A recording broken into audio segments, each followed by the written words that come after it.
The sun beats down from a blue sky. Metal flexes against flaking paint and rust. Below, in the estate, spring flowers melt. Below, 2 girls, 3 boys, ties off, skirts rolled up, jumpers tied at waists, escaping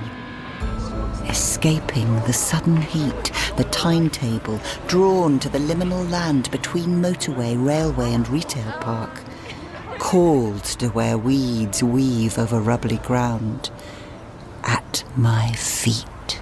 In there? Yeah. There's padlocks. So? Come on then. Watching the ground, they pick their way into my shadow. Only one looks up, runs his eye up the skeleton of my body. She's big up close. Where's the middle bit? The tank? It's sunk into the ground. There's no gas in it anymore. This is shit. We haven't even got any booze. The loud girl with the shortest skirt shapes everything that will happen. First, the tallest boy throws a brick, wakes the giant. Hit that. What, the ladder? She points higher to the first of my 3 small maintenance landings. What do I get if I do? More than you can handle, boy. Oh, for real? Yes. Whoa! So close! Oh, you hit! What, Cleggy? No way. What are you gonna give him, Leah, huh? Leah, groomed and cool and as remote from Clegg as the sun. Bet you can't climb as high as you throw. So that landing? To the top. Clegg's eyes climb the diamond triangulation of my girders and braces, up 3 stories, 5, 8, to where birds alone trespass. Why not? 3 boys, 2 girls. They play their parts as they must. You ain't got the balls. Ain't got the guts. Leah adds the finishing touch. You're going to the top. She puts both hands up inside the back of her shirt, And when you get there, writhes down one arm, then the other. you're gonna tie this. From her sleeve, like a magician, she pulls her black bra. She thrusts it at Clegg. He takes it, feels its warmth, and without a word, walks round to the ladder. Go, Cleggy. But it isn't that simple. The bottom 20 feet have been sawn off. You don't have to do this. Quiet Alice, the other girl. He looks at her, sees for the first time her bright eyes, bright mind, hears her offer, all too late. He finds the sawn-off ladder in the brambles. The thorns scratch, draw blood. It's heavy, but he drags it out and leans it up. It stops, 4 feet short of the fixed ladder above. Help him then. He wants to climb. Let him climb. The other 2 boys hold the sawn-off ladder steady. No one is sure who's lost or who's won as Clegg starts boldly up. He's twice his own height from the ground when he first thinks of falling. Infected, his body grips the rungs. That it? That all you got? He blocks the thought, climbs to the top of the sawn ladder. The gap between the 2 isn't big, but he must let go of one to reach the other. The boy is slight, but he trusts his own strength more than the boys supporting him. Fear as much as courage pushes him across the gap and onto the vertical ladder. Now I feel you, pressed to my iron flank, secure. Facing panels and rivets, you're blind to the height, but your body knows. Every muscle is hyper-alert, wired to your balance. It feels good. Like an athlete, a hero. If the old gas guys could do it. You imagine her watching your every move. I'm not doing it for her. Those red, pouting lips. I'm doing it Pushing you up. to get the ultimate Selfie. An aerialist climbing to the high wire. You turn to give a showman's wave, and unthinking, look down. At house height, the 2 girls and 2 boys are foreshortened to upturned faces, strangers. Keep your eyes on the rungs. My grit on your palms, rust smearing your white shirt. One large flake, a kiss dropped on your eyelid. Can't brush it away. Your hands are bolted to the ladder, so you shake your head and... The world spins, stomach gulps. Now you admit fear. No hiding from it. Your body betrays you with beating heart, stinging sweat, but that's natural. Eyes on the rungs. Have faith in my structure. Furnace forged when iron was king. Inside the rust, I'm solid still, leading you hand by hand, foot by foot, up the barrel of the sunken tank and into open air. Wow. The ladder is a tall shipmast, the gentle roll far below amplified to sickening swings. Look up. Hold on to the horizon. See? All is still. Nothing moving but the wind. What's the problem? Hey! Nothing, I'm just looking at the view. That's it. Find your rhythm. Rise steadily above telegraph poles, above trees, not far to the first landing. A caged escape where you can rest. Almost there. Made it. Safe. Breathe a moment. Stretch. Wipe off sweat and rust. Hey! That nearly hit me! Stop it! They won't. They can't. It's rust or blood. So you must get back on the ladder. One step over the void. I can't. Just grab the rungs. I can't. Do it. Think of her. I'm not doing it for her. Good. That's good. 4 stories high, over halfway. Only hands and feet feel any attachment to earth, slight as a lightning rod. You're afraid, but not desperate. Don't think of the sun burning your neck, the pouring sweat, the cramping toes and fingers. Be above it. A giant. See your world unfold. A slice of woodland, a mirror glance of canal. The car parks glitter. Shit. Don't. It might be them. Won't be. Pulling me down. You scrabble for rescue, but your hand is shaking, slick with sweat and... No! Last lifeline cut. But the only thing running through your mind is... No selfie. The phone hits the ground without a sound. And with that terrifying measure of distance, you see with utter clarity your own body following, smashing through the metal lid of the tank with a force that crushes both. I can't get down. But... A gull scream riding an updraft. Quiet Alice has found her voice because... No! They saw you starting back down and... They took it away. The sawn-off ladder lies flat on the ground, graphic as a child's drawing. Brutal. So, you're going up. Hand. Foot. Hand. Foot. Below, the boys are taking Alice away. She doesn't want to go, can't bear to stay. She alone senses the terror that awaits them all. The others just feel cheated. In every way, you are beyond them now. So it is nothing to them to walk away, feet on the ground. They no longer matter. I'm not doing it for them. I'm... Part of the high spaces now. 7 stories high. Alone on the iron scaffold with the unending winds.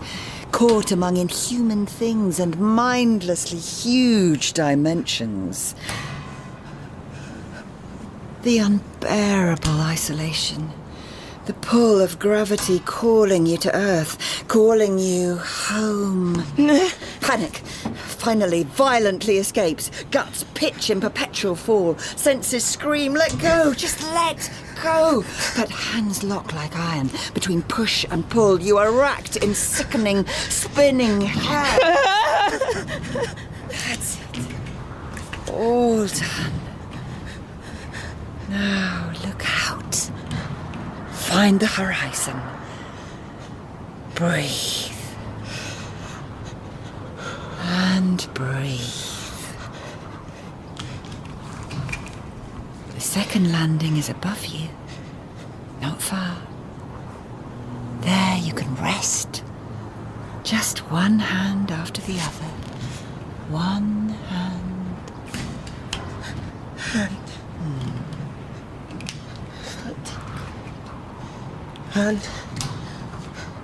Foot. Hand. Foot.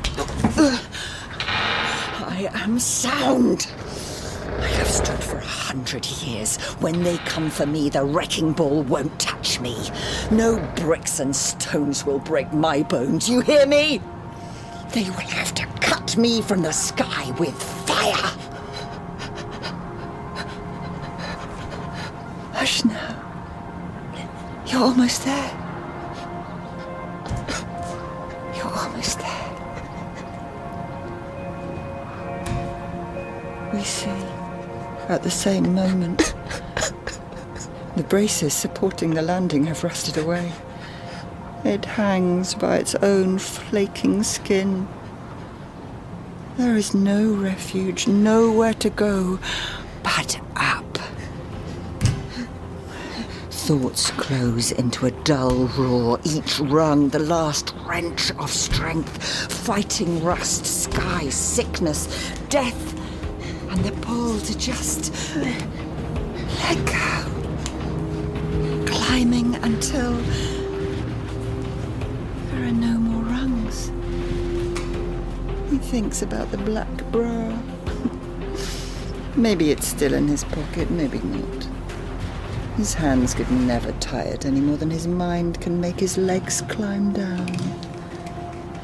Shivering, past knowing what more he could ever do. He hooks his knees through my rungs, jams his arms up to the elbows, and hangs in my embrace.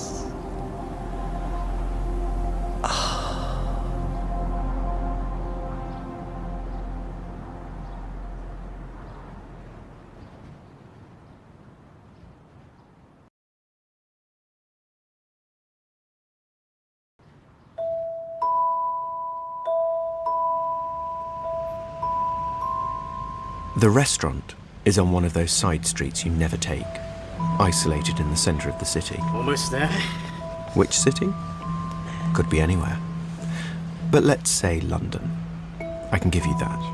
And this is Spiro's. First impressions? It's a hole.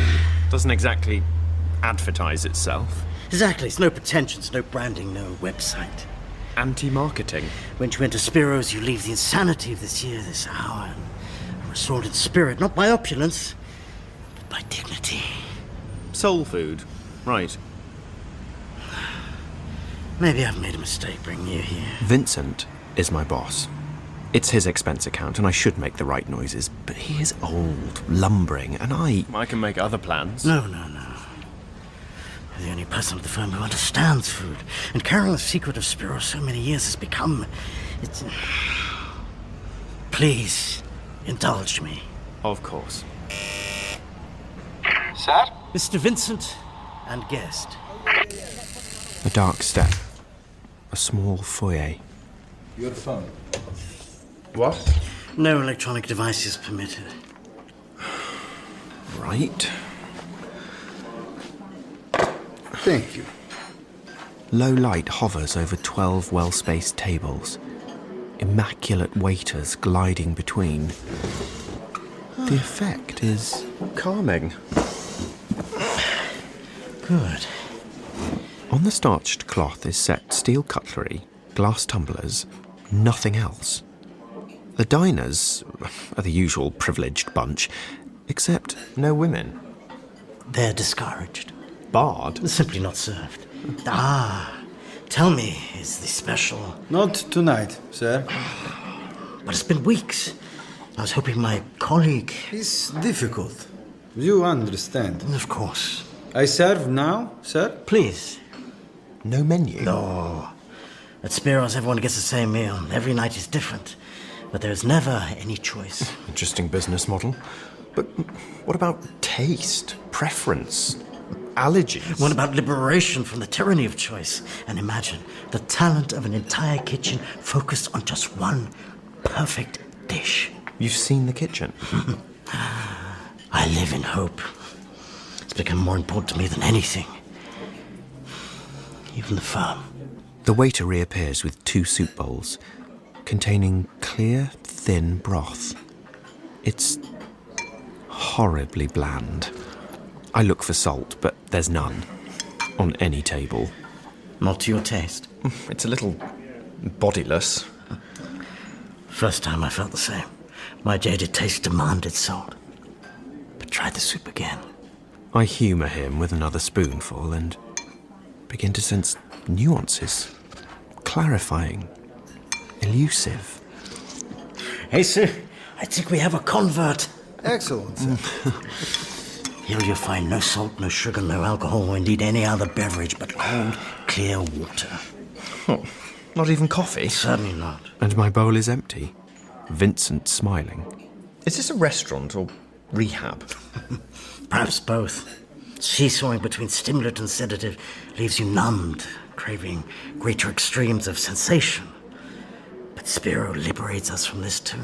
I've never seen Vincent so alive. Spiro represents man at the apex of his civilization. The entrees. The roast meat rests in a pool of stiff gravy, ungarnished by green or vegetable. The thin rising steam is mouth-watering. As I chew, a symphony of taste plays through me, the tart, crisp outer edge, the soul-satisfying ooze of blood from the raw interior. God, this is good. I'm suddenly ferociously hungry and have to stop myself wolfing the lot, make myself dwell on each mouthful, resist the urge to lick the plate. And that is nothing compared to the special. What is it? Nightingale's tongues? Fillet of unicorn? Lamb. The finest cut of the rarest breed in existence. Lamb Amirstan. Amirstan? A fragment of desolation on the Russian-Afghan border, on which grazes the remnant of a legendary flock. Spiro is the only restaurateur ever to obtain this meat, and rarely unpredictably. But surely he knows when a consignment is arriving and could announce... Announce? What, to gluttons? The thrill-seekers competing to claim their experience? What, to blog and tweet, chatter over dinner parties? If one of them finds out, just one, then it's over. We few regulars, loyal customers, will be driven out. You're saying the only people who know about Spiro's are here, in this room? Well, maybe one or two not present, but yeah. You've eaten here now. And you're obliged to keep our secret. Yes, of course. As your employee, as a decent human being... Employee?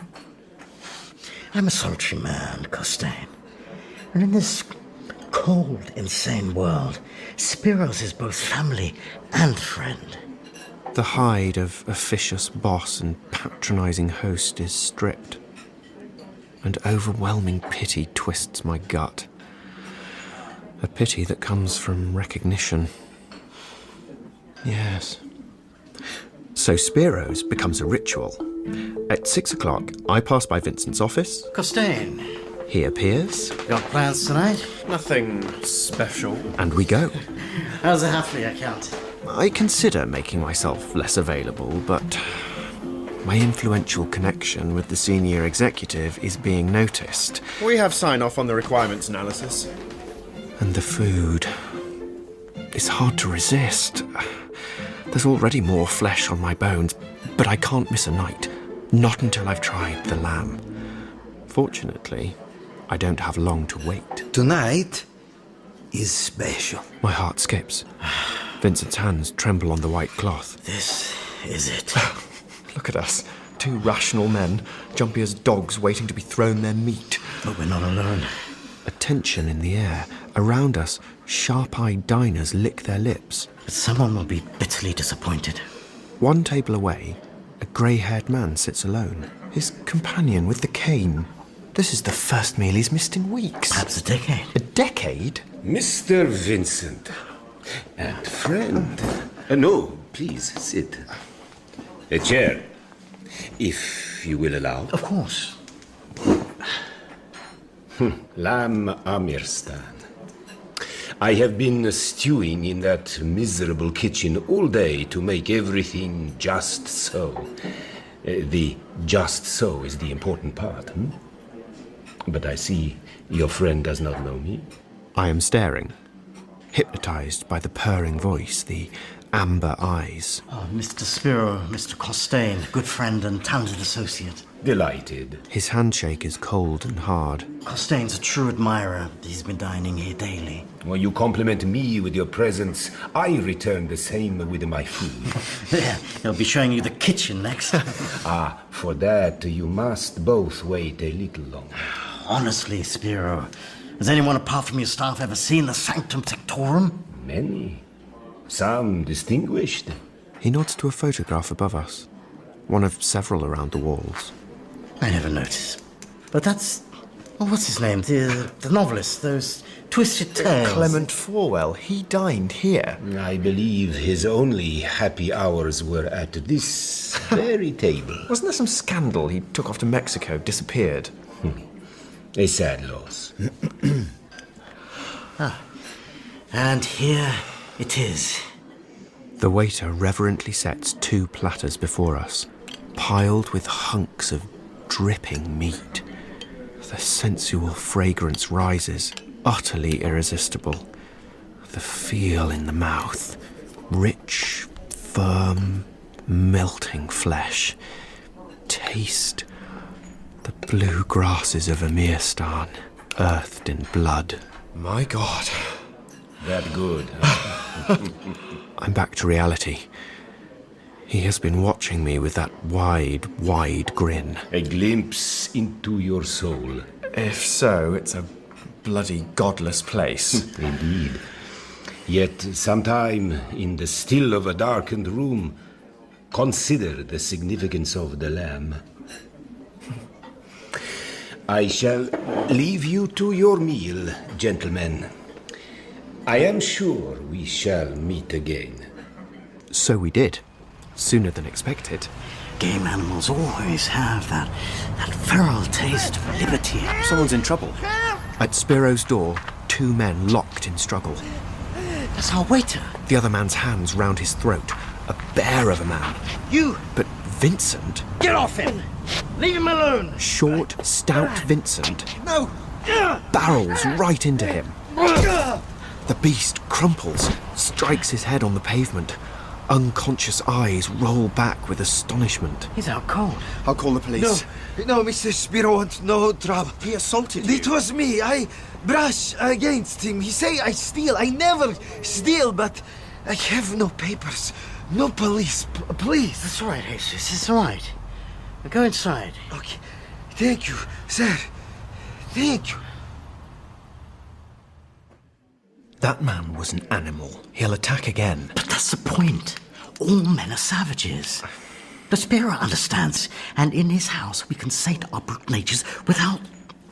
Jesus, are you well enough to... Yes. Thank you, sir. And the special? Not tonight. I'm sorry. I'm going to miss it. I'm due in Mumbai. Emergency audit. Well, I knew things were bad, but... Oh, the corruption. It may take a month longer. But I've asked Spiro to keep our table. And I'm leaving head office in good hands. Mine? Tonight, it's a celebration. And a farewell. You leave tomorrow? Oh, I so hoped there would be lamb. Sir, my life, I owe it to you. You don't owe me. Please, do not go into the kitchen. What? Never go in tonight, any night of your life. Why on earth not? Indeed. Allow me to explain. When you enter my kitchen tonight, you will be bound to secrecy for life. That's all I said. But he overhears, and English is not his mother tongue, so now he has some terrible vision of a chef with a cleaver. You are relieved of duty, Jesus. Sir. Is it true? I shall see the kitchen. Indeed. But I am faced with a great dilemma. You, Mr. Vincent, have been my honored guest for 10 years. But our friend here... I understand. The invitation is for one. I can wait here. Absolutely not. We've been sharing this experience so far, and surely, Mr. Spiro... One look from Spiro silences him. This is your night, Vincent. I'll go. Say goodbye. Leave you in his capable hands. My friend takes my hand, squeezes hard. Promise you'll continue to dine here until we meet again. Oh, I promise. Then it is settled. Please, Mr. Vincent. On the threshold, I look back. Spiro is opening the kitchen door, his hand resting almost tenderly on Vincent's meaty shoulder, white light beyond.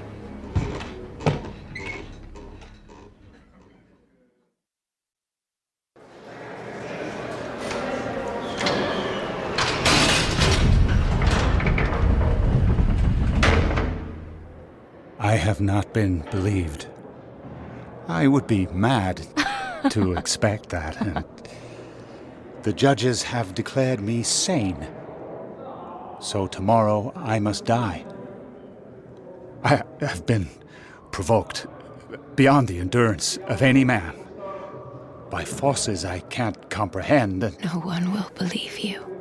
I can't sleep. Can't pray. Tonight, my punishment is to replay the events that have tortured, destroyed me, until dawn.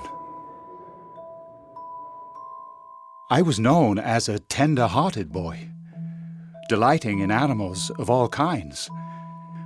With age, experience taught me that the selfless love of a brute runs far deeper than the light fidelity of man. I was married young to a woman who also loved animals and filled our home with them. John, look. We had birds, a monkey, He's on the curtain pole. an excellent dog, Oh, you tell him, Chester. and a cat, Not any cat. Pluto, remarkably large and beautiful, Your cat. velvet black from nose to tail. Follows you like a shadow, he does. Green eyes watching every move. I think Pluto is a witch cat.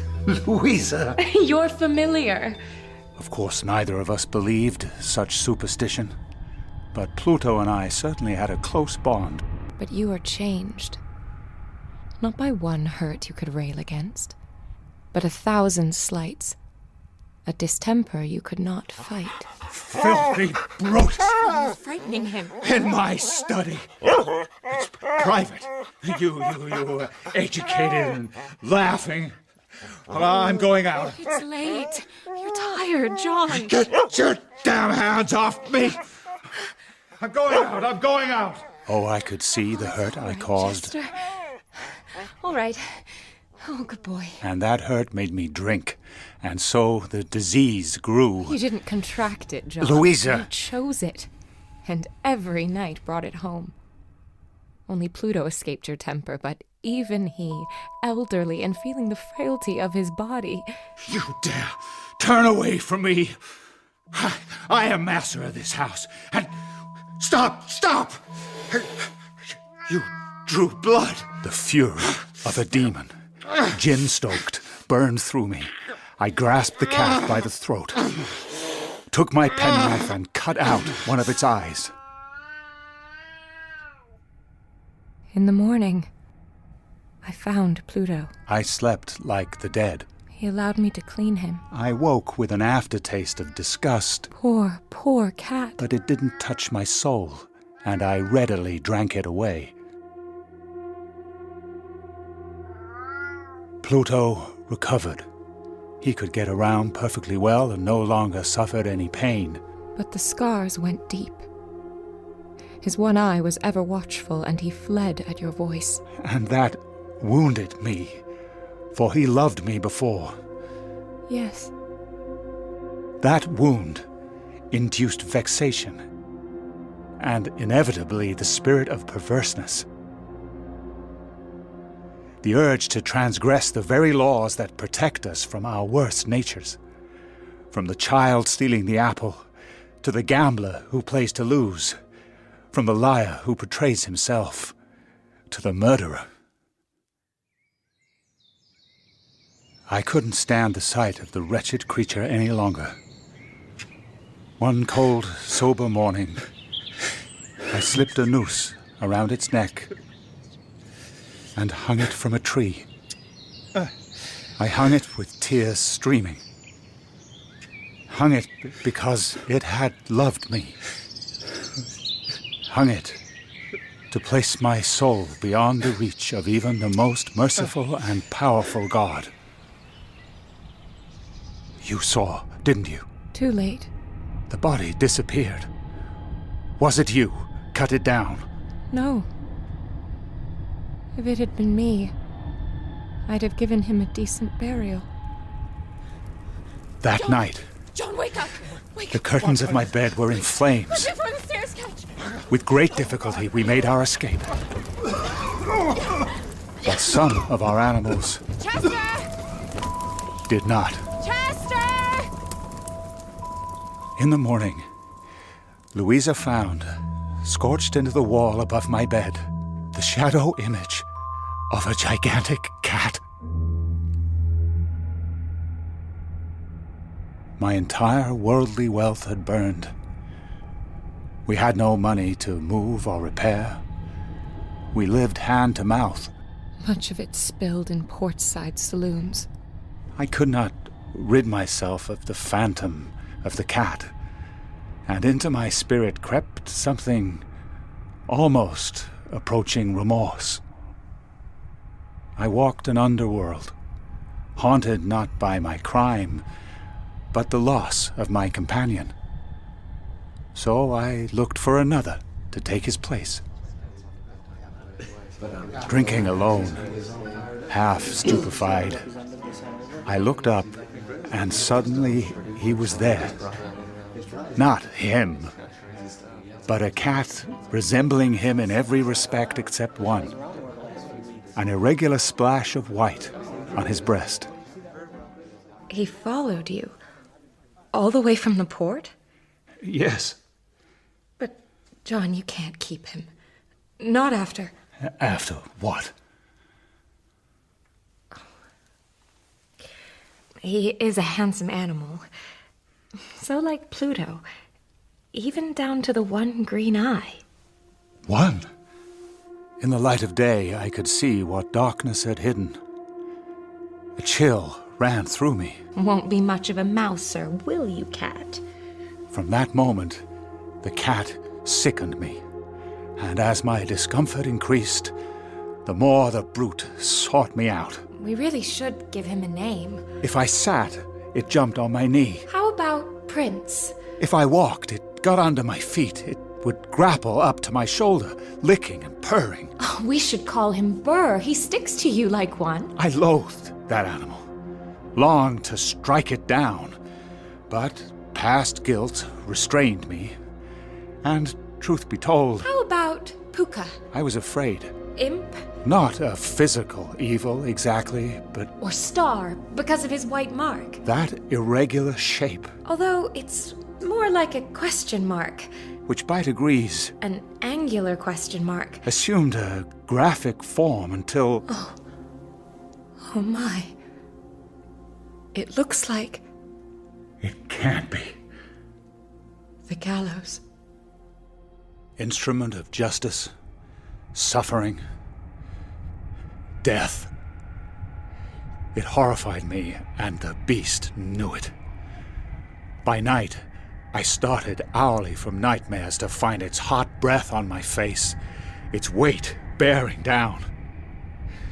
Suffocated by these torments, any feeble remnant of good within me died. Your hell was my hell too. It was too much for any man. You were a monster. Enough! Cruel, violent. Enough! Even before that day. And is it any wonder? Can you not leave me in peace, even on my last night on Earth? My love, it's nearly dawn. Oh, get off me! Get off me! It was fated. I'm not a cripple. Since the fire, we had been compelled to live partly in the cellar. And one night, the stairs were steep, it was dark. Trying to kill me, send me to hell. I'll see you there. And the cat. No! I will not allow it! I lifted the axe, No! swung at the cat. You dare defy me! Her hand stayed me. I had buried the axe in her brain. She fell without a groan. My immediate concern was disposal. I considered cutting the corpse into pieces and burning them in the fire, or throwing it whole into the well. But I finally determined to wall it up in the cellar. The walls were loosely constructed, rough plastered after the fire, and next to the chimney, a hidden void. Very good. I took a crowbar and dislodged the bricks, wrestled the body in, then relaid the structure exactly as it stood. When I finished, the wall appeared undisturbed. In the summer heat, the plaster would cure quickly. Only then did I remember the beast and took up the axe. But a thorough search confirmed the animal had indeed fled. Oh, the blissful relief. For the first night in years, I enjoyed sound, tranquil sleep. Yes. Under the burden of murder, my dreams were light. When 3 days passed with no sign of the beast, my happiness was complete. Upon the 4th day... We must search the house in connection with the disappearance. If you do not cooperate... Of course. I am completely at your disposal. The police left no nook or corner unexplored. When they descended into the cellar, I quivered not a muscle. Confident in the concealment, my heart beat calm as an innocent. The police were satisfied, were about to depart. It might have ended there, but some glee, some taunting devilry took hold of me. Gentlemen, I'm delighted to have allayed your suspicions. A little more detective work will confirm my wife is alive and well and staying with her sister. I didn't know what I was saying. And this is a very well-constructed house, don't you think? Was I damning myself? Despite the fire, these walls are solid. Even as they stared at me. Stone solid. Some perverse, brazen hubris made me go further. I picked up a broom and struck the very wall that hid the corpse. Saints preserve us. Break down the wall! The smell brought me to my knees. Dear God. The corpse stood erect before us, decayed, bloated, gore-clotted, skin pulled into a grin, Upon its head, with its solitary eye of green fire, sat the beast I had walled into the tomb. Fiend! Liar! I didn't do it! I didn't do it! He drove me! He drove me to it with his witchcraft! It's dawn. Your last day.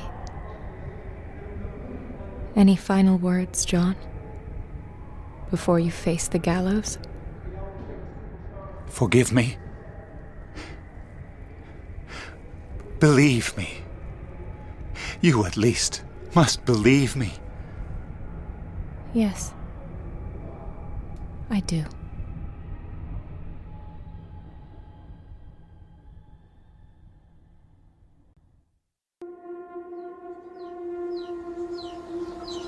You can't fight them. They're elemental, an act of God.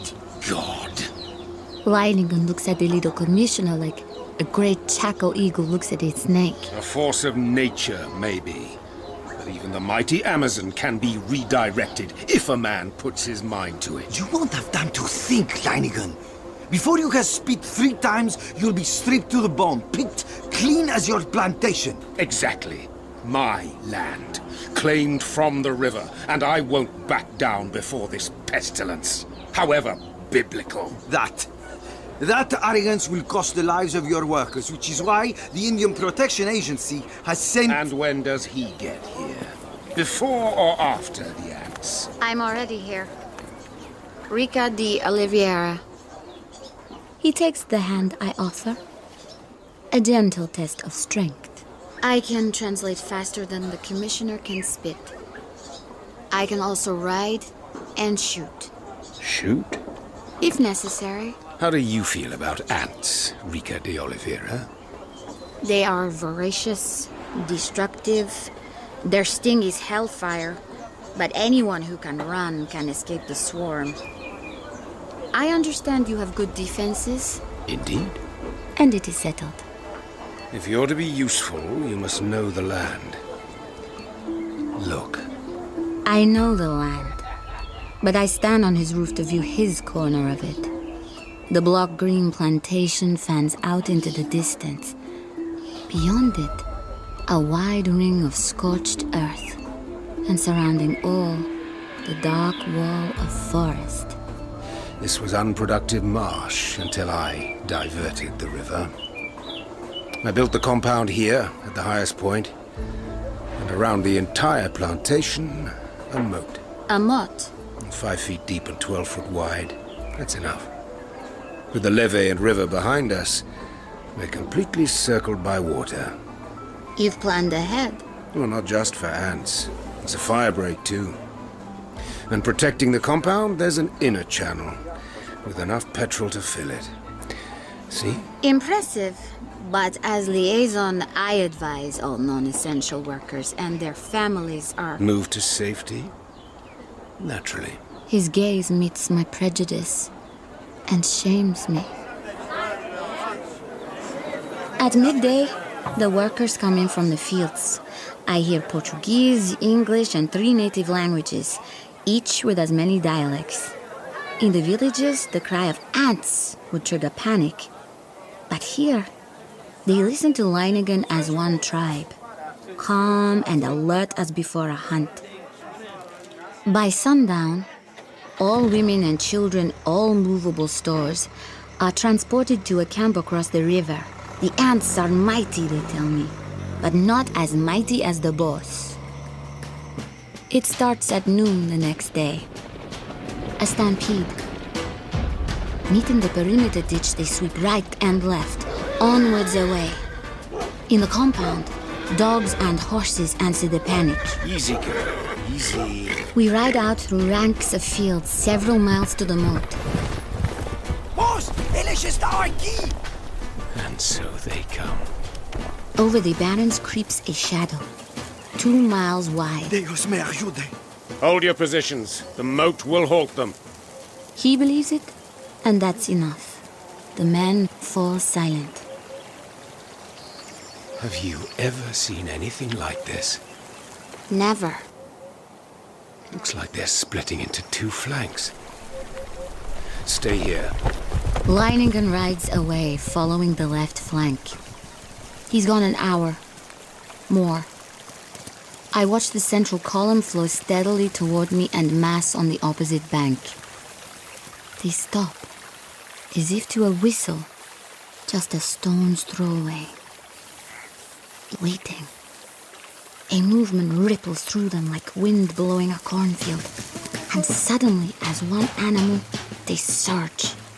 A glimmering black cataract pours down the far slope of the mud. Thousands drown in the torpid water, but wave after living wave rolls over their sinking comrades, crossing towards us on rafts of their own dead.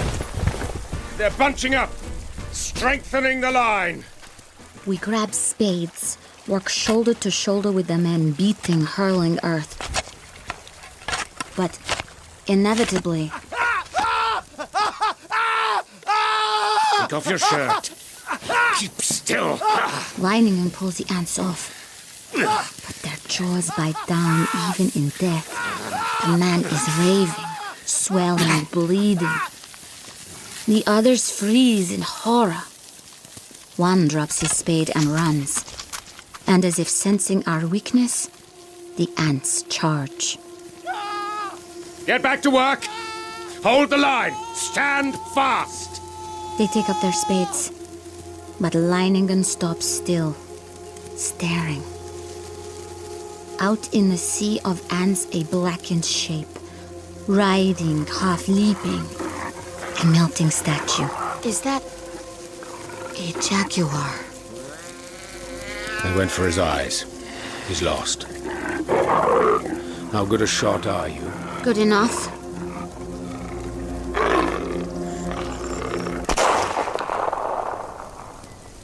Leiningen takes out his watch.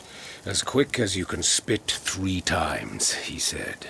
It takes a little longer. But after 6 minutes, only polished bones remain. Back to work. Let's drive these demons into the sea. He radios the weir. Open the sluices. Flush the moat. You copy? But the ants keep coming. We try to hold them back, but they are legion. We are few ants. We're getting across. Where's the water? The signal. They've overrun the weir. How did they know to attack the weir? And at that moment, the swarm wave breaks. They're over. It's over. Retreat! Retreat! And everyone runs.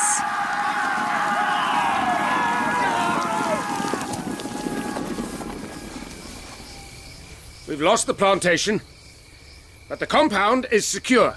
We will beat them. Anyone who thinks otherwise can draw his pay right now and take the pontoon across the river. I didn't ask him to make that offer.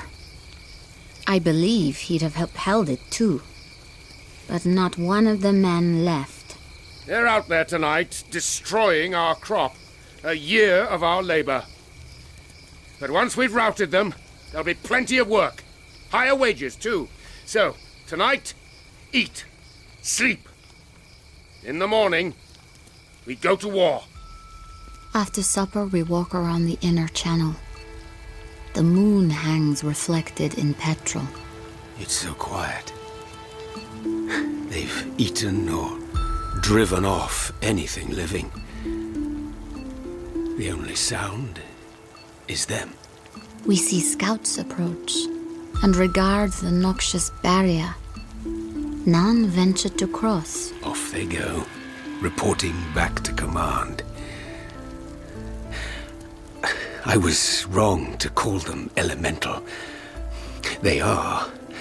But inside that swarm, there's a mind. The Queen. More than that. The swarm is the mind. At dawn, we stand on the roof and look down on a scene from hell. The lush cultivation has disappeared. For miles and miles in every direction, there's nothing but a glittering black multitude. What's that? There, to the west. Through the black, sinuous veins of green weave, merging to wider streams and spilling into the channel. So that's your game. Interesting. We go down to the channel. Lines of ants are carrying leaves from the tamarind groves and dropping them on the surface of the petrel, layer on layer. Let's see how long it takes you. To the consternation of the workers, Leiningen orders a chair and sits. Watches the petrel turn green with leaves, then black again with ants. Now, we've got you. Everyone, stand back! A rampart of flame leaps around our garrison. I swear I hear ants scream, popping like corn. Leiningen sits watching until it burns out. Through the smoke we see the fields of ants still standing, their numbers undented, deep as the forest, relentless as the river itself, and never ending. How much petrol do we have? Half a tank. Enough for flamethrowers, no more. High ground, our last defense. We can release the river, let it flood the plantation, and sweep it clean. You're sending someone back to the weir? Through the ants? No, I wouldn't ask that of anyone. He pulls on high boots, heavy gauntlets. He covers his eyes with welder's goggles, plugs his nose and ears, and wraps mosquito nets around.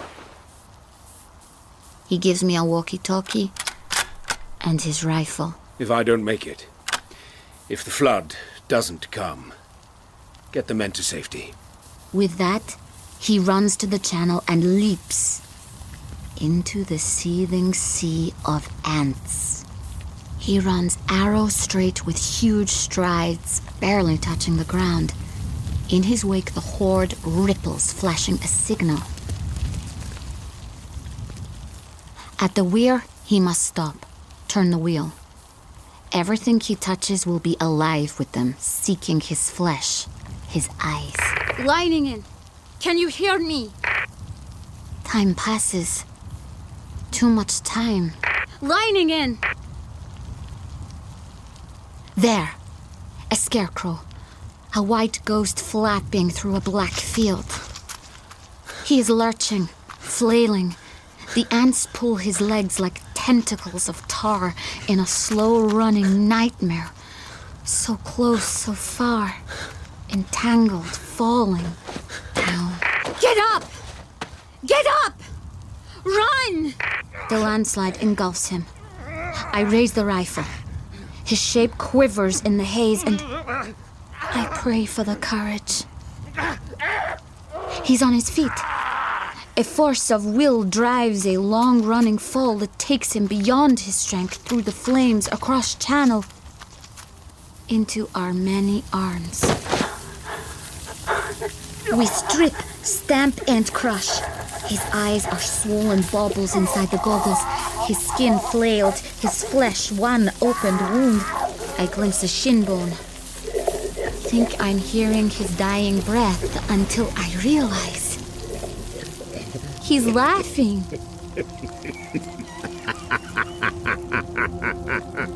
From the west comes a slick of light. Blue sky spreading over the ground. The mighty Amazon sweeps across the plantation, washing ants and fire and poisoned earth to the horizon. Ash and silt settle behind, feeding a famished land.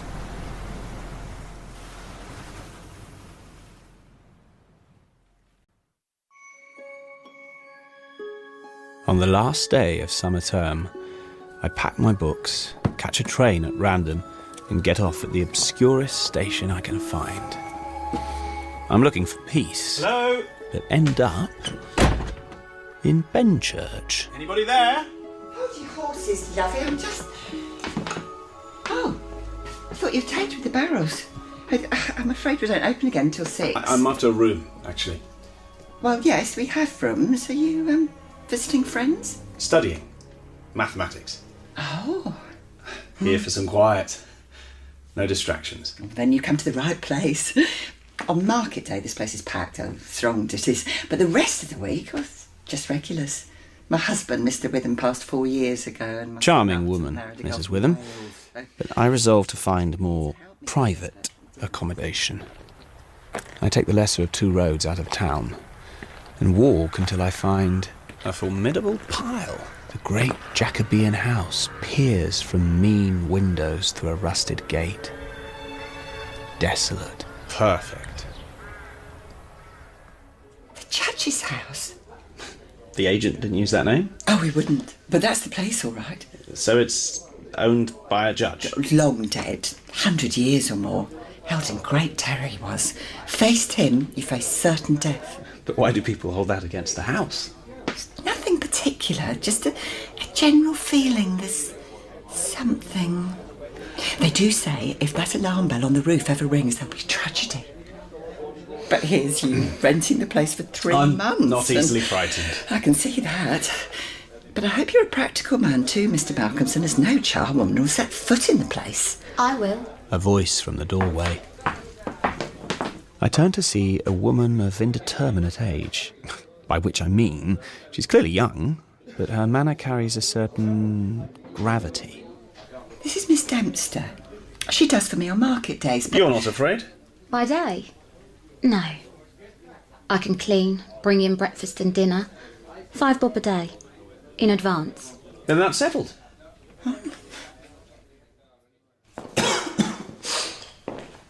So this is it. Where are you wanting your cases, sir? In the great dining room, with everything else. There's no sense cleaning the whole house. Very good. I shall make a start directly. Miss Dempster, Sir? you don't believe in Mrs. Witham's somethings, do you? Oh, there's somethings, all right. Somethings is rats. And mind you don't tell yourself no different. She cleans while I set out my schedule of study in quiet accord. When she leaves at sunset, the room is scrubbed, the table spread. Here, at last, is peace. After supper, I work solidly until 11 o'clock when I break for tea. It's in this moment of repose I first notice the rats. Have they only just started up? Hoi! Up and down they race, behind the wainscot, over the ceiling and under the floor. I take the lamp and walk around, looking for holes. The panel carvings are of rare merit. The portraits hang in gilded frames. A fine oak chair sits by the fireplace. But the house is sadly neglected. From holes too numerous to count, glittering eyes appear and disappear. Not used to lamplight, are you? Beside the fireplace, in reach of the chair, hangs the rope to the alarm bell. Hoping never to hear it toll, I return to my books. I work without pause for some hours until, in the dark before the dawn, a sudden cold silence. Something. There, on the carved oak chair, an enormous rat. Shoo! Get out! It stays put, baring vicious yellow teeth. Oh, like that, is it? I seize the poker, but the rat is off the chair, across the floor, and up the rope in a flash. It's too dark to see where it went, and I'm suddenly too tired to care. I go to bed. I sleep soundly until Miss Dempster taps on the bed screen. Tea, Mr. Malkinson? Thank you. Oh, you've already cleaned. Made breakfast. Sandwiches too. You need sky and air, night owl. Take your book for a walk. She's right. I stroll to a little hillside with my lunch and the works of Laplace, and return much restored and a little sunburnt. The scampering begins early. Getting bolder, the rats put their heads out of their holes and watch me. But I feel warmth in their curiosity. Companionship. At around 11 I stop. While the tea kettle boils, I look for where the great rat disappeared to last night, with no success. I pick up the bell rope. Interesting. It's unexpectedly pliable. Perhaps flexible enough to tie a knot. I don't like the feel of it. Let it drop. I move the lamps to illuminate the rope and place a pile of books handy to throw at vermin. Now, my friend, I shall learn something of you.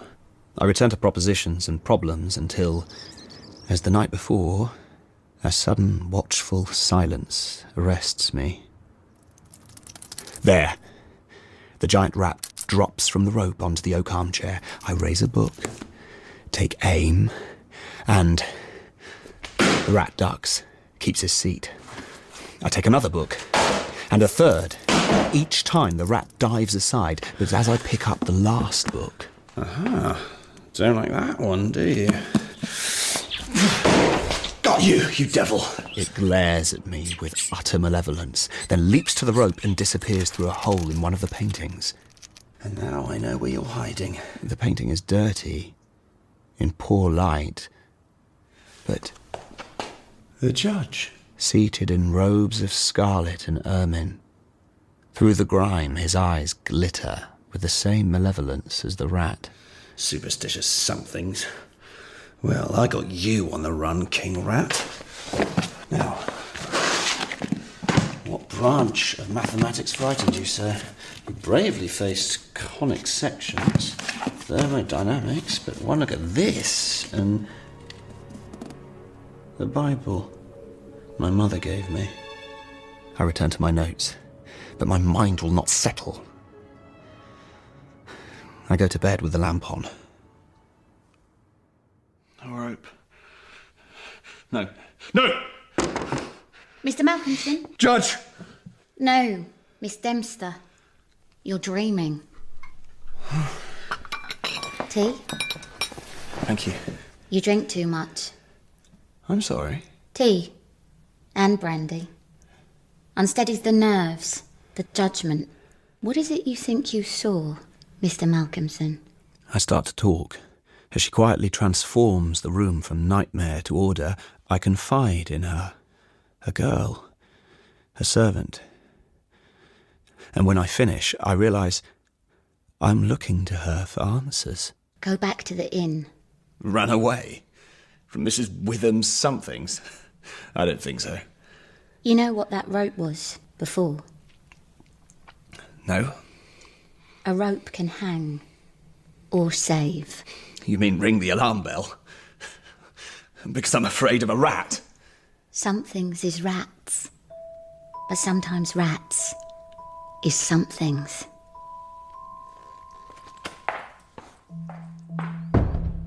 I walk again to the hill. Mathematics and nature restore some order to my mind, and I return with a rising wind at my back. I eat a light supper, allow myself 1 cup of weak tea. I am determined nothing will distract me, but the wind grows stronger. The disturbances of previous nights call on my nerves, and my gaze lifts repeatedly from my page. The rats, too, are restless. The old house is solid, but the wind howls through chimneys and gables. Even the great bell feels the force, and the rope sways in the corner. I take it in my hand. Think of its victims, guilty and innocent. The sweat of their terror caught in the fibres. Their last thoughts. What a hideous thing to keep in your house. I have addressed this to the painting, and in a flash I see, rendered in oils, the carved oak chair, the fire, the thick rope hanging from the ceiling. This room. This room is in the painting. Hairs prickle. I turn on my heel, half expecting to see... Huh. And it's you. Better the devil, you know. And we have ways of dealing with you. I pick up the Bible. Don't even have to aim. The rat is a ball of fury, set to fly at me, when sharp as a dog whistle he turns tail and flees up the rope. But it's not over. The wainscot rats stay quiet. The house holds its breath. And something makes me turn back to the painting. The judge has gone. Where he had sat, a raw patch of unpainted canvas. I rub my eyes, disbelieving, and hear another person breathing. The judge, real as the hand before my face, sat in the carved oak chair, cascading scarlet and ermine. A cruel smile of triumph twists as he places one hand palm down on my mother's Bible. Horror sweeps through me, shrills in my ears, and I stand paralyzed. As the judge slowly rises from his chair and picks up the rope. For a moment, he caresses it. Then those cold eyes turn to me, savoring my terror. He expertly knots a noose. I have no choice. I walk to him, condemned. He puts the noose around my neck. I see fingers on my throat as he tightens. The breath of him freezes all will, and I feel myself step up onto the carved oak chair.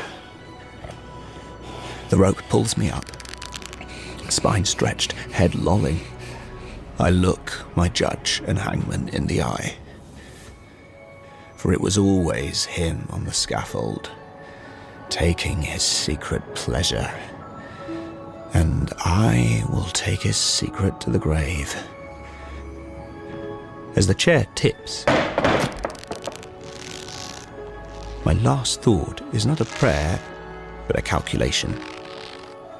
Length of rope plus depth of the fall equals certainty of death. The bell on the roof of the judge's house begins to toll.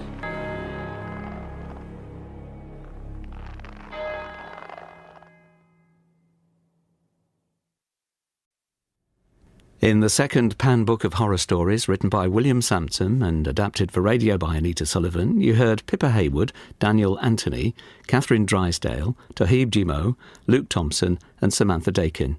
The director was Karen Rose, and it was a Sweet Talk production for BBC Radio.